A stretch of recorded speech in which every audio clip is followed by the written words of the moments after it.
twists just keep coming. Every day we are learning new details about the mysteries surrounding a prominent legal family in South Carolina. Maggie and Paul, the mother and son, were found shot to death in June. And now the head of the family, Alec Murdaugh, is accused of paying someone to kill him to collect a life insurance policy for his son, his surviving son.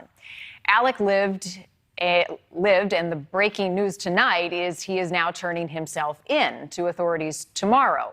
Just yet another bizarre twist. And now more troubles are unraveling as we learn about some other crimes potentially connected to the Murdaugh family.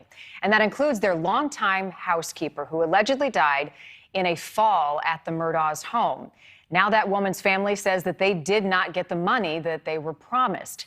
NewsNation correspondent Janelle Fort is live tonight with the very latest in this case. Janelle.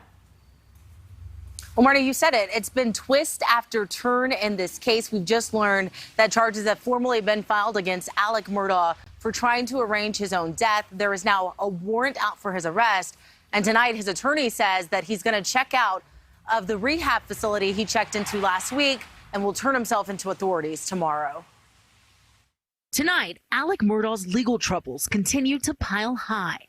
South Carolina state investigators announcing today they're opening a criminal investigation into new allegations about the once prominent attorney and his family's involvement in yet another mysterious death. Gloria died after falling in Alex's house in February of 2018. Gloria Satterfield was the Murdaugh family's longtime housekeeper.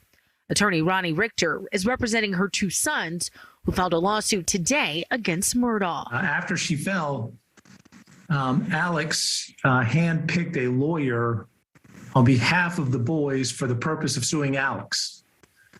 And that lawyer was a close personal colleague of Alex's. Apparently, some action was brought, some money was recovered.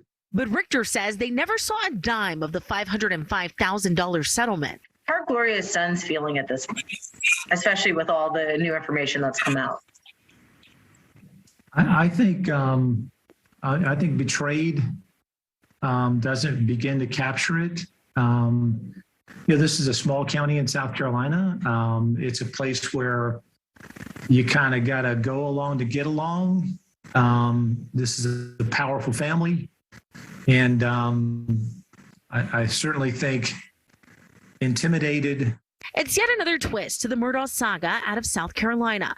On top of allegations of stealing money from his family's law firm, investigators also say the shooting Murdaugh was involved in 2 weekends ago was actually an attempted suicide. State police say he tried to arrange his own death so that his surviving son would get a $10 million life insurance payment. Court documents show Murdaugh gave Curtis Smith the gun to kill him.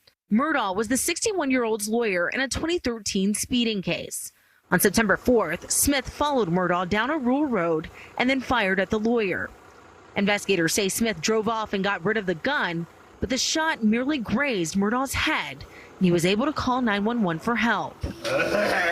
Smith confessed Tuesday and is now facing a slew of charges, including assisted suicide and conspiracy to commit insurance fraud.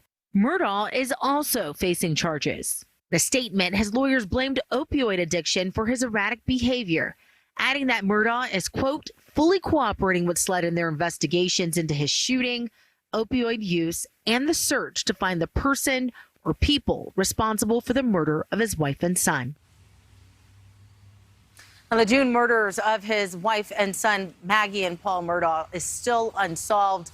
We should learn more about the charges that Alec Murdaugh is facing, Marnie, tomorrow at his hearing in the afternoon. Janelle.